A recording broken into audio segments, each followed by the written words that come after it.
Bab 345. Berani bunuh. Warrior yang menoleh untuk melihat Nindo Yuan, dan berkata, katakan sekali lagi. Hati Nindo Yuan bergidik, dia sekarang mengerti situasinya saat ini. Ini bukan wilayah selatan, ini medan perang kuno, dan pasukan partai Yuan tidak berguna di sini. Dengan kekuatan warrior yang bisa dikatakan mudah untuk membunuhnya. Memikirkan hal ini, rasa panik tiba-tiba muncul di hatinya. Melihat Nindo Yuan yang tidak berani berbicara, warrior yang berbalik dan membawa semua orang pergi perlahan. Melihat warrior yang berbalik dan pergi, kepanikan di hati Nindo Yuan tiba-tiba berubah menjadi rasa malu. Murid warisan sejati dari Partai Yuan yang agung ternyata ditakuti oleh seorang kultivator mandiri yang bahkan tidak memiliki sekte. Memikirkan hal ini, menatap punggung warrior yang, Nindo Yuan memancarkan kekejaman di matanya, tetapi dia tidak melakukan apa-apa, hanya berkata dalam hatinya, tunggu, kembali ke wilayah selatan, lihat bagaimana Partai Yuan membunuhmu. Namun, pada saat ini, warrior yang sepertinya telah mendengar kata-katanya, tiba-tiba berhenti, dan kemudian menoleh ke arah Nindo Yuan. Ketika semua orang bingung, warrior yang berkata, aku hampir melakukan satu hal yang bodoh. Selesai bicara, pergelangan tangan warrior yang bergerak sedikit, dan kemudian, cahaya pedang ungu melintas di lapangan. Tubuh Nindo Yuan membeku di tempat, matanya penuh kengerian dan ketidakpercayaan. Kemudian, kejernihan di matanya perlahan menghilang, dan ketika semua orang bingung, merah terang perlahan meluap dari leher Nindo Yuan. Perlahan, darah mengalir keluar seperti air mancur. Semua orang ngeri. Warrior yang menggerakkan tangan kanannya, cincin penyimpanan yang dipakai Nindo Yuan terbang ke tangannya, melirik cincin penyimpanan di dalamnya, lalu menggelengkan kepalanya sambil berkata, sungguh malang, hanya tumpukan sampah, batu energi saja tidak ada 1000, apakah semua murid Partai Yuan begitu miskin? Setelah berbicara, warrior yang berbalik dan pergi, tanpa melihat dua lusin murid Partai Yuan yang tersisa.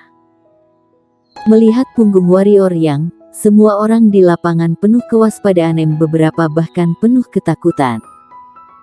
Itu hanya kontradiksi kecil.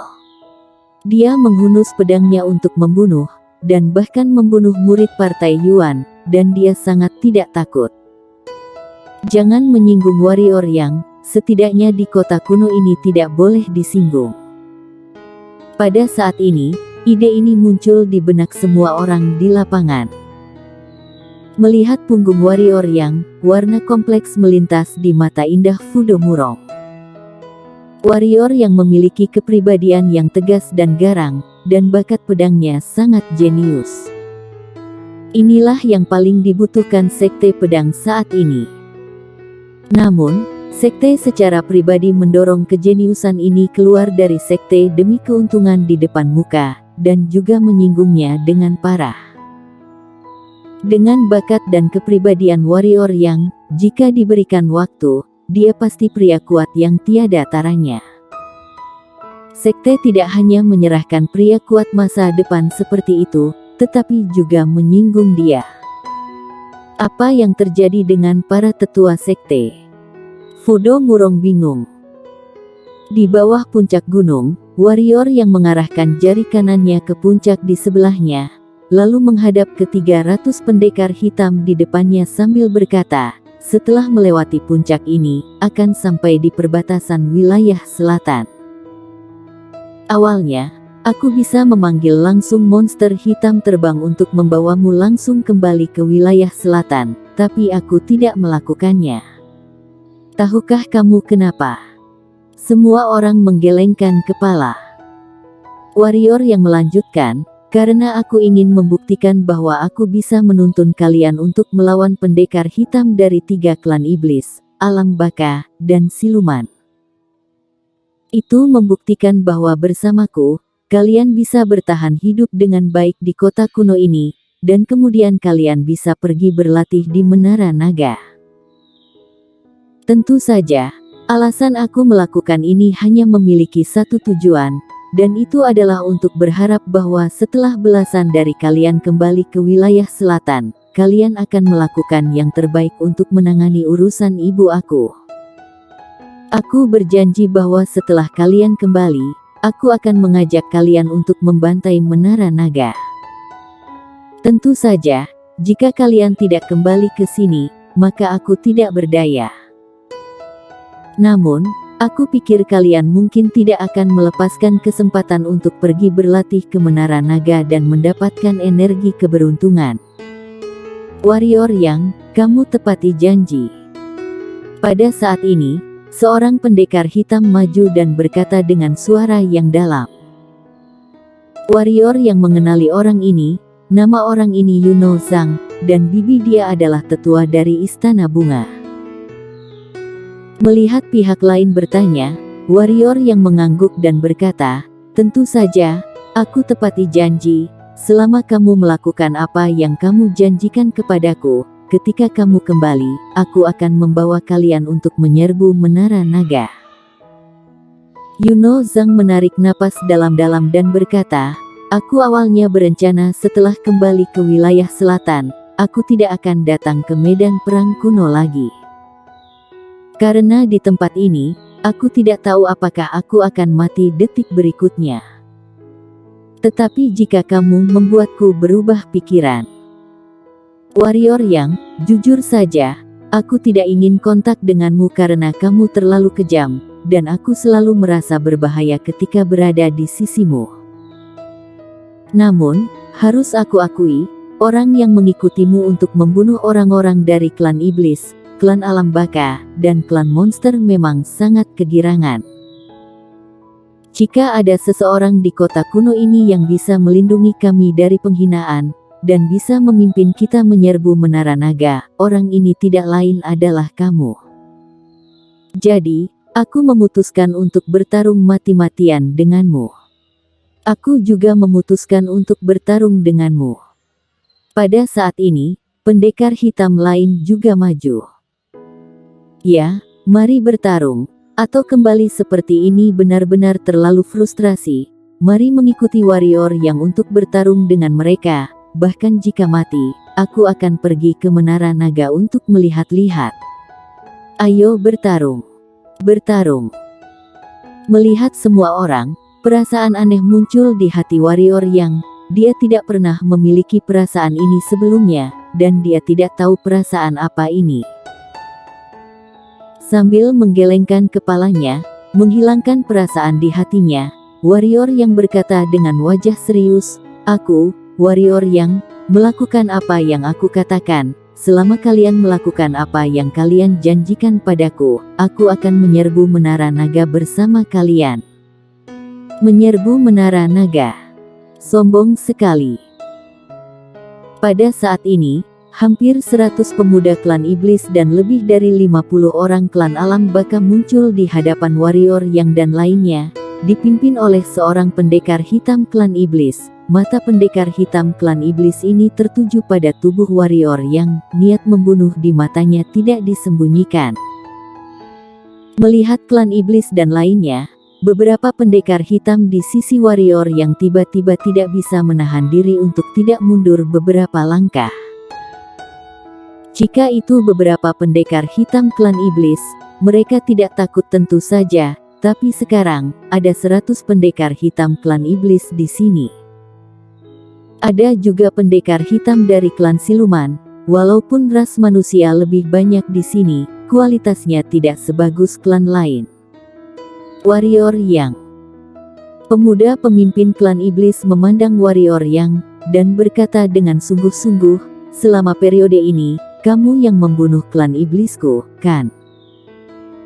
Warrior yang tidak menjawab klan iblis muda, tetapi berbalik untuk melihat kerumunan, lalu menunjuk ke arah klan iblis dan yang lainnya, dan berkata, mengapa kalian takut? Semua orang diam. Warrior yang tertawa kecil, dan kemudian berkata dengan suara yang dalam, "Manusia, tidak masalah jika kekuatannya lemah, karena semua orang dari lemah menjadi kuat. Tapi hati kita tidak bisa lemah, karena hati lemah, maka kita tidak pantas disebut sebagai manusia, melainkan seharusnya disebut sebagai pecundang. Kalian berlatih seni bela diri, menghadapi musuh sendiri, kalian bahkan tidak memiliki keberanian untuk melawan." Numpang tanya, bagaimana caranya kalian menaklukkan hati sendiri dan bagaimana mencapai puncak seni bela diri? Mendengar ini, semua orang malu. Warrior yang melanjutkan, sebenarnya mereka tidak sekuat yang kalian kira. Kalian tidak selemah yang mereka kira. Alasan mengapa ras manusia dibantai oleh mereka adalah karena kalian tidak bersatu, dan mereka bersatu. Kalian tidak berani mati dulu baru hidup kemudian, dan mereka berani. Seperti sekarang, kebanyakan dari kalian tidak memikirkan pertarungan sampai mati, tetapi bagaimana melarikan diri. Semua orang bahkan lebih malu. Klan iblis dan yang lainnya di samping terlihat berwajah masam, warrior yang dengan terang-terangan mengabaikan mereka. Namun, warrior yang sambil mengabaikan mereka dan menggerakkan pergelangan tangannya. Sebuah pedang hitam tingkat bumi muncul di tangannya. Pedang panjang itu menunjuk secara diagonal ke klan iblis dan yang lainnya, lalu berkata, "Sekarang, apakah kalian berani bergabung denganku untuk melawan mereka?" Fudo Murong berjalan perlahan ke sisi warrior yang, dan kemudian sebuah pedang hitam muncul di tangannya.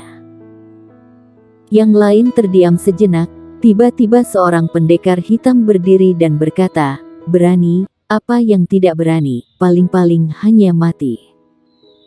Bunuh, bunuh semua anjing ini, bunuh mereka semua. Aku juga berani. Bunuh, aku dulu terlalu tidak berguna, mengapa kita pendekar hitam wilayah selatan terus tertindas? Persetan neneknya, bunuh, masalah terbesar hanyalah kematian. Bunuh, aku lebih baik mati daripada hidup sia-sia. Bunuh mereka semua." Melihat adegan ini, warrior yang tertawa, lalu berbalik untuk melihat klan iblis dan yang lainnya, dan berkata, "Sekarang, apakah kita masih perlu berbicara omong kosong?"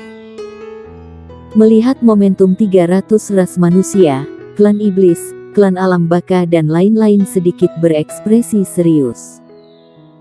Dulu, semua pendekar hitam manusia melihat mereka pada dasarnya berbalik dan lari. Biarpun ada yang berani melawan, itu juga hanya terbatas para murid sekte peringkat 9 dari wilayah tengah, dan mereka juga memang dalam jumlah dari mereka. Dan sekarang, pendekar hitam wilayah selatan berani bilang mau membunuh mereka di depan mereka. Apakah pendekar hitam wilayah selatan ini memakan nyali macan tutul? Meskipun pemuda kepala klan iblis berwajah sangat jelek, dia tetap tidak memilih untuk bertindak, karena dia telah melihat pertempuran warrior yang di bawah kota kuno dengan matanya sendiri. Warrior yang tidak bisa mengalahkan Kelvin Mo, tapi dia pasti bisa mengalahkan dirinya. Apalagi warrior yang juga memiliki monster hitam misterius, ditambah monster hitam misterius itu, dia tidak punya harapan sama sekali. Hanya saja jika tidak ada perkelahian, maka saudara-saudara klan iblis yang mati, dan gengsi klan iblis. Ketika dia serba salah, warrior yang tiba-tiba berkata dengan dingin, "Bunuh." Selesai bicara, dengan satu gerakan, menembak ke arah kepala pendekar hitam klan iblis.